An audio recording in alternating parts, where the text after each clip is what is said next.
How did you happen to get in here? I ran here. You scared the daylights out of me last night. Seems like the truth shouldn't scare anybody, man or boy. The truth? You and your screams in the night almost... What are you talking about? Now, don't tell me I imagined all that stuff. I went in those woods and I heard things. What things? I don't know. I don't know whether it was the screams you were talking about or just the wind. You leave well enough alone, son. Go in and wash up. Join us for breakfast and you can catch the school bus with me.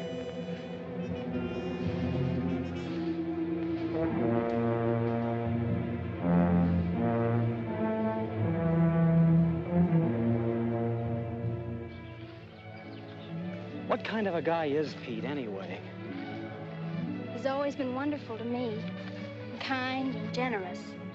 For my last birthday, he sent to the city and bought me the most wonderful furniture he could buy for my room. He's always been that way.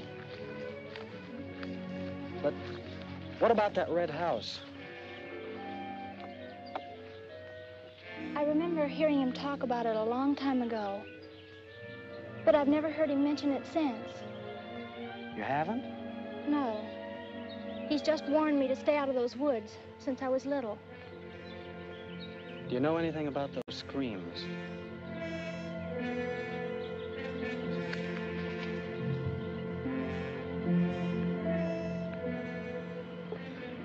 I don't know, Nate, and I'd be afraid to find out.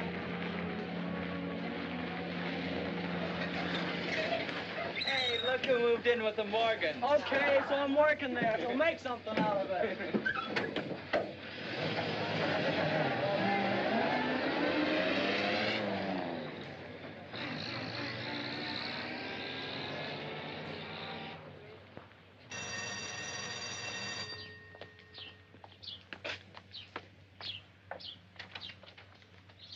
Well, you've got nerve, Nate Storm. Where were you last night when I phoned like I said I would? Working? Working? All night long?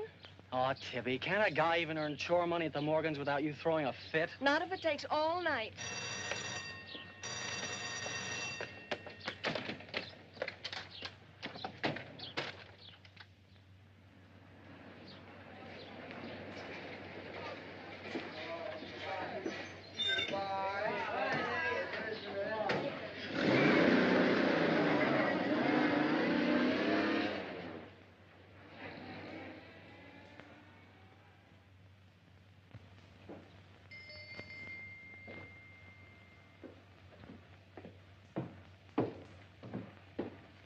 Hi, Mom.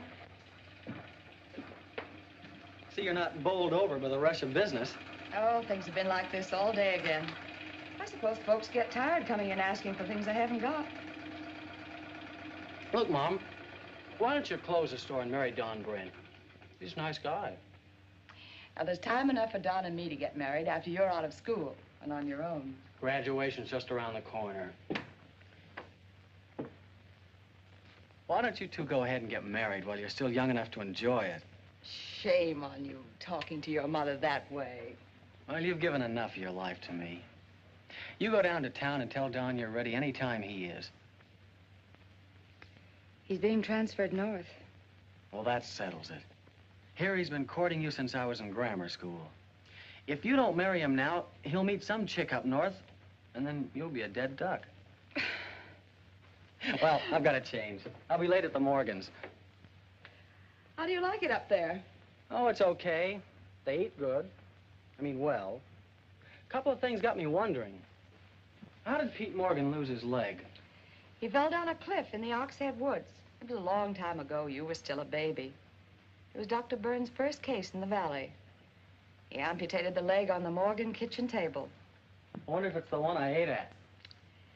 That was the first time Dr. Byrne ever met Ellen Morgan. Everybody knew he fell in love with her, but nothing ever came of it. I wonder why. Still a bachelor. I don't know. They still act like they love each other, the few times I've seen them meet. But she chose to devote her life to her brother Pete, I guess. Seems a shame. Just like it'll be a shame if you don't marry Don and go north with him. If I do, How long will it be before you and Tibby get married? Oh, search me. Sometimes the more I know about women, the less I know about women. Guy needs more than a high school education just to find out what they're gonna do next. Will you be staying at the Morgans again tonight? No. I'm gonna take a shortcut through Oxhead Woods by daylight, so I'll know my way back here tonight. Well, if you should change your mind, would you care if I go down to town and talk things over with Don? You do more than talk things over. You come back here a bride. We don't want any dead ducks in the family, do we? Bye.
How are the hens doing?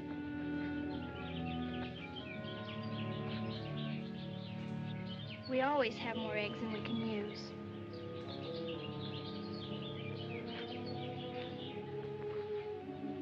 Meg.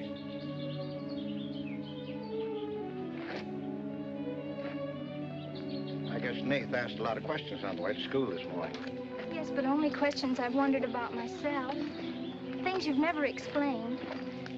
Can't you tell me, Pete? Well, I didn't know that anything troubled you. Why are you suddenly questioning things? Because of him? Maybe. Well, maybe he won't come back. I think he will. I hope he does. Meg.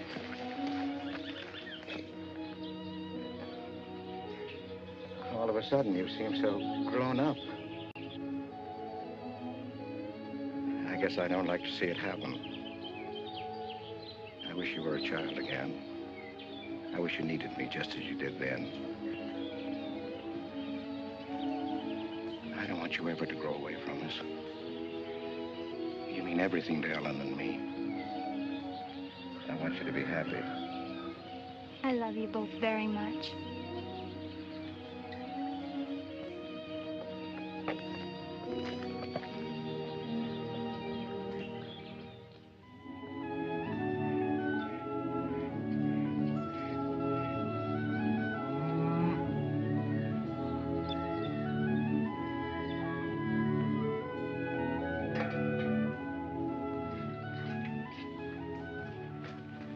You're late today. I had to go home first. I came here through Oxhead Woods. Yes, that would be the quickest. Daytimes. Or any other time. Don't put so high a price on courage, son. It's overrated. The lowest animal's got more courage than man has. You touch a snapping turtle with a stick and he grabs at it with his teeth. Cut his head off, and he still won't let go. Well, we humans weren't made that way. We were born helpless. But we don't have to stay that way. Nobody's gonna call me yellow. Who has? Nobody, yet. And nobody's going to.